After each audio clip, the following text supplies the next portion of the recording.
Hello and welcome to another episode of Cut the Money Gap. Today we're still on the same theme for the month of January, which is goal settings and new beginnings.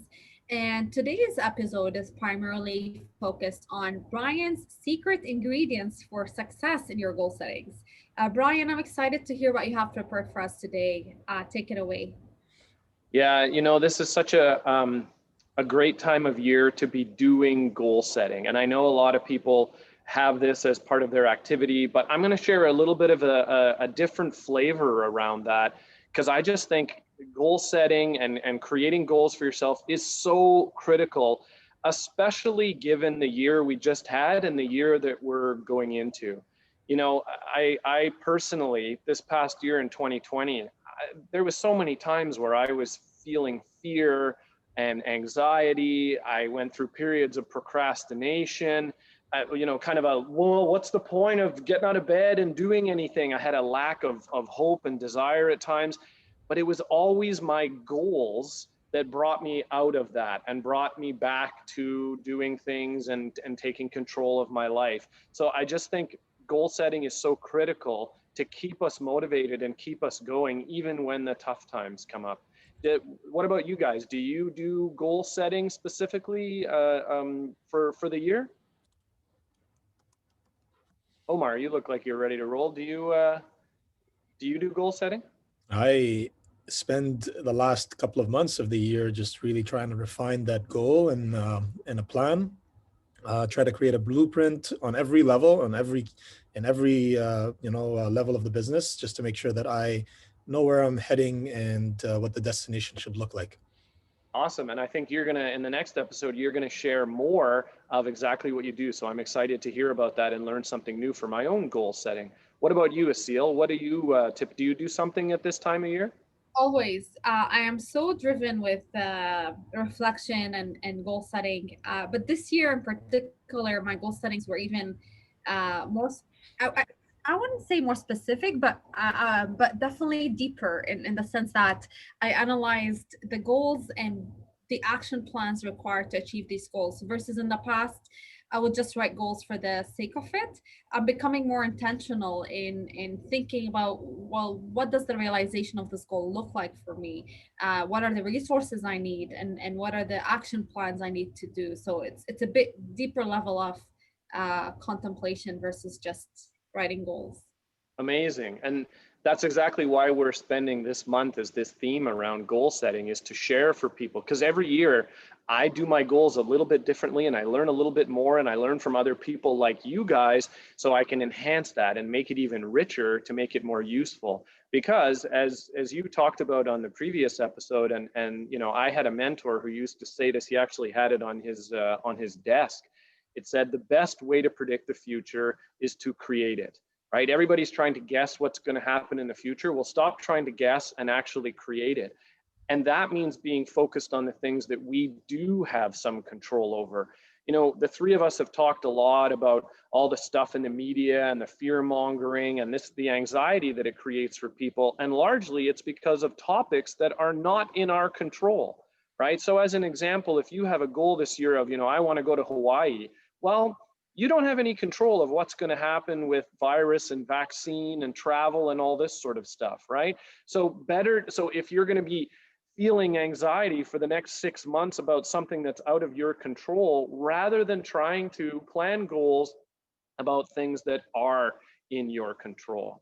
So for me, and this is an exercise I do with every one of my clients and I do myself, is I get people to do their 1 and sort of 3 to 5 and 10-year goals. So, going back to Aseel in your episode, for the doers that want to know what they're going to get accomplished in the next year, but the planners like me and Omar, who are already thinking about, 5 to 10 years from now, that's sort of built in for both. However, I probably do the goal setting a little bit different than the average way that you hear about or what a lot of you are doing.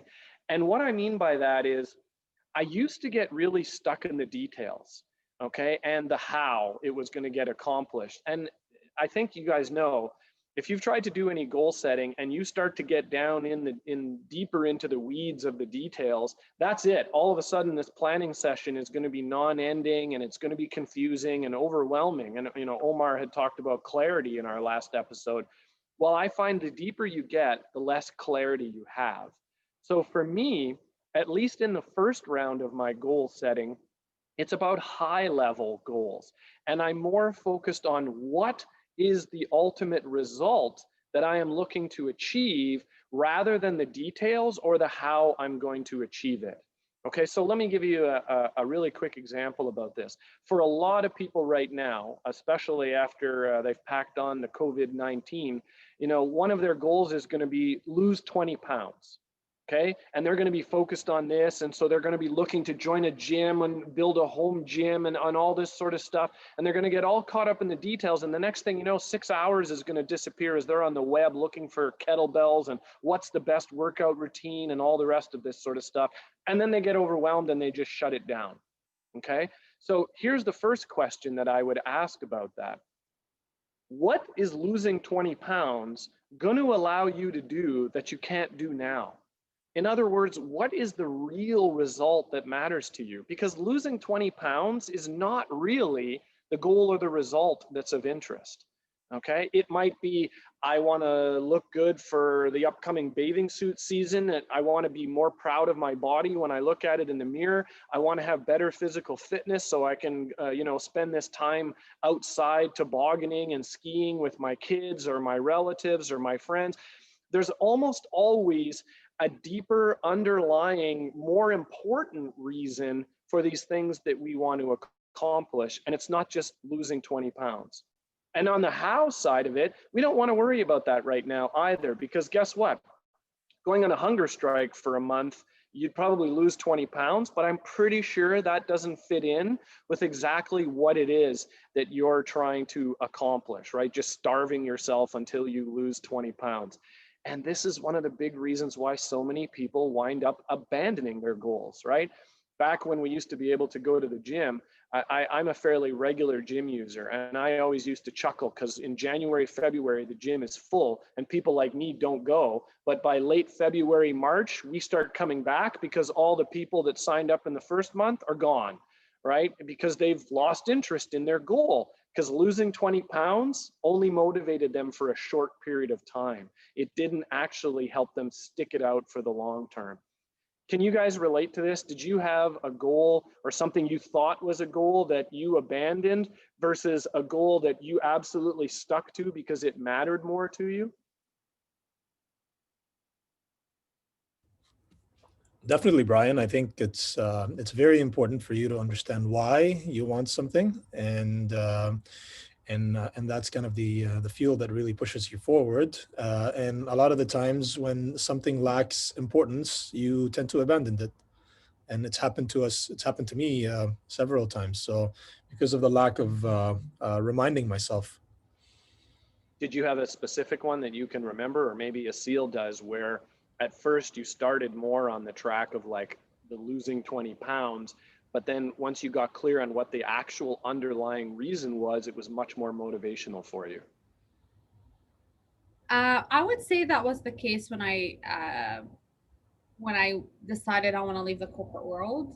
For me, I thought I was not sure if this is a goal that I really, really wanted because of the hype around the millennials leaving their corporate jobs and traveling the world.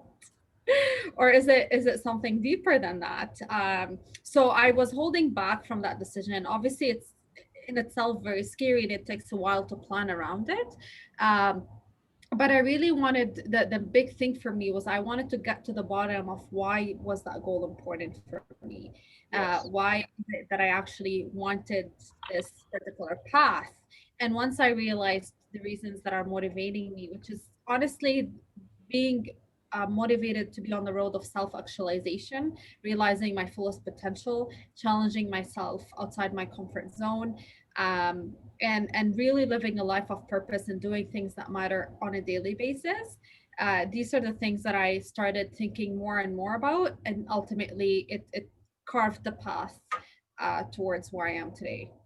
That's a great example, Aseel, because it's so clear to me that for you it was about it's your actual goals were around making a difference in the lives of other people, and a difference that mattered to you, and growing as a person, and doing something that was more related to you, that you felt satisfaction around. Those were your actual goals. And then leaving the corporate world became actually part of the how you were going to accomplish the goals and the things that actually mattered to you. People often think leaving the corporate world is the goal, but it's not. It's actually one of the ways that we achieve the more underlying goal that we are actually driven by, or what makes us happy or what satisfies us. So that's a great example. I mean, for me, it's freedom, right? The creation of more freedom in my life and the lives of my friends, my family, my clients, my partners, that sort of thing. And so freedom and abundance, that's the other one, is living in a life of abundance. And a quick personal example for me, when I was doing this years ago, about 6 years ago, I was doing this, working on my 1-year goals, my 5 and my 10-year goals. And at the time, one of my goals that I identified was I wanted to be driving my dream car. Okay. And this stemmed, I shared in the last episode that I'm very much a planner, and I'm always thinking about things. And I grew up in a family like that. So for my dad, like, cars were so utilitarian, and he was always looking for like the best car for the cheapest price that was going to last the longest. It was so practical. And so for me, it was like, I also, my grandfather on my mom's side literally bought his dream car, drove it for 3 months, and then he went in the hospital and he never came out again. And we wound up with his dream car, and I didn't want to live that reality. So I wanted to get my dream car while I was young enough to enjoy it and really experience that abundance, and also the freedom of like, this is, it felt free to be in something that was a little bit outlandish versus just practical. So one of my goals was get my dream car. I didn't even know exactly what it was at the time, and that didn't matter, but I identified it as one of my goals. Now, a little bit later on, after I wound up, somebody gave me a ride in one, I realized that the Tesla Model S became my dream car. So I edited that goal over time to make it more specific. Okay, I know, everyone will tell you that your goals have to be super specific, but sometimes at the start, that's too hard. So identifying a goal, especially if it's a longer term goal, like in the 5 or 10-year goals, 1-year goals, yes, make them very specific. 5 to 10 doesn't have to be so necessarily. It can be a little bit higher level. So anyway, I established that I wanted to be driving my dream car. And then I figured out that I wanted it to be the Tesla Model S. And another thing that was important to me was I didn't want to be paying for it out of my pocket. Still being a money coach and a wealth coach, I recognized that getting a doodad, as Rich Dad would call it, and just pumping all my money into something that was going to depreciate over time didn't make sense. It wasn't an investment. So that was another part of the goal, which I didn't know the how, but I knew that I wanted to be driving my dream car, and I wasn't going to be paying for it out of my pocket. Well, long story short, about 4 years after that, when I went to renew my mortgage, I asked about a HELOC, a home equity line of credit, and lo and behold, the exact amount that was available to me was what a new Tesla Model S cost. However, I didn't take that and go out and buy a Tesla Model S. I actually took that money, I invested it, I receive money on a monthly basis that pays for the HELOC and pays for the car payment above what I was paying for my Kia that I was driving at the time. And I know for a fact that all of that happened because I had established that 5 years earlier as my goal, right? And made it more specific over time as I had different experiences. And that's the power of being able to do goal setting, of creating that future. People now look, oh, how did you do that? I created that future by doing goal setting. How does this resonate for you guys? Do you have an example for you where you are very clear that you created something as a goal and it happened and the how didn't even matter to you?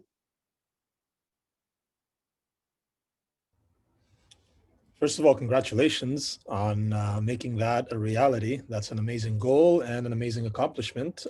Yes, the one thing that comes to my mind was um, I had in 2015 a very difficult situation happen to me where it was a family matter and it would take too much of my time.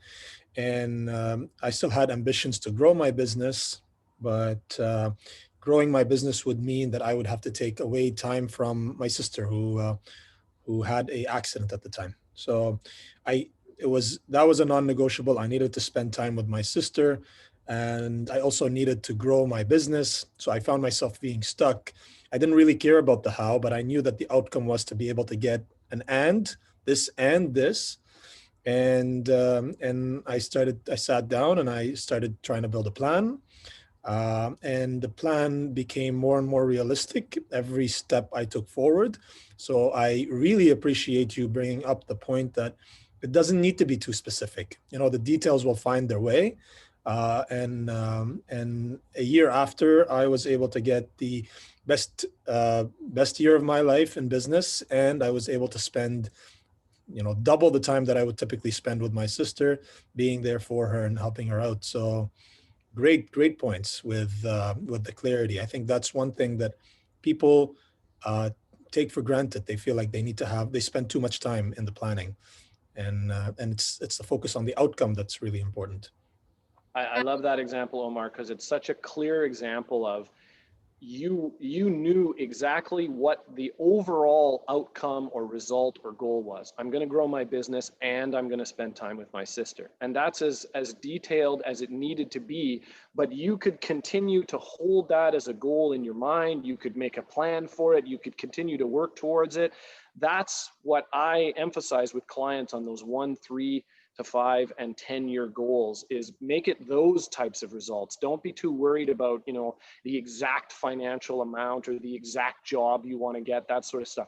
That'll come afterwards. Aseel, you have something you want to share? Well, there's two things actually. The first is there's a book by Simon Sinek, Start with Why. And when your why is strong enough, you're going to overcome any obstacle and figure out, because there's different ways to achieve goals and there's different routes to the same destination. But sometimes you can take the route with the least resistance, which is the least struggle. And that's if you're open to believing that this output, this goal is yours, and that you're capable of it too. So there's the worthiness piece and the capability piece that often are uh, a challenge for people.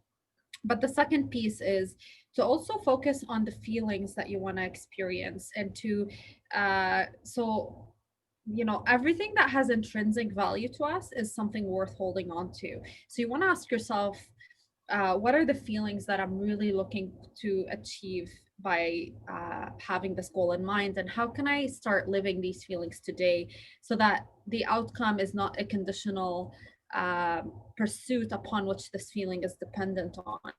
And this is very, very, very powerful, something I really coach my clients on. Because when you have, like, for example, in the pursuit of any goal, most people want this goal is because they think they're going to be a happier version of themselves, and by doing that, their happiness is conditional upon all these goals that are pending. Your happiness is something you're always chasing after. But by focusing on the fact that your ultimate goal is happiness, and that's the goal itself, then you start figuring out ways like, how can I be happy today? And you change the whole shift in how you go along your day. And I think that's just something worth mentioning. So that's my take on it. Yeah, absolutely. You're right, Aseel, and I love you bringing that point in as well, because it's true. While I have these goals that were related to freedom and abundance and the feelings, that I have around that, I also appreciate on a daily basis. Every time I get to take my dog out for a walk when I want to in the beautiful sunshine of the afternoon, rather than having to do it at 6 a.m. before I rush off to the GO train, I take a moment to appreciate the freedom that I've created in my life right now, today, what I'm enjoying, and thinking about, well, what else can I do to enjoy freedom and abundance today, right now? And I have goals for the future that are also aligned with that freedom and abundance. And I connect that to the feelings that I have about freedom and abundance. So you're absolutely right in that.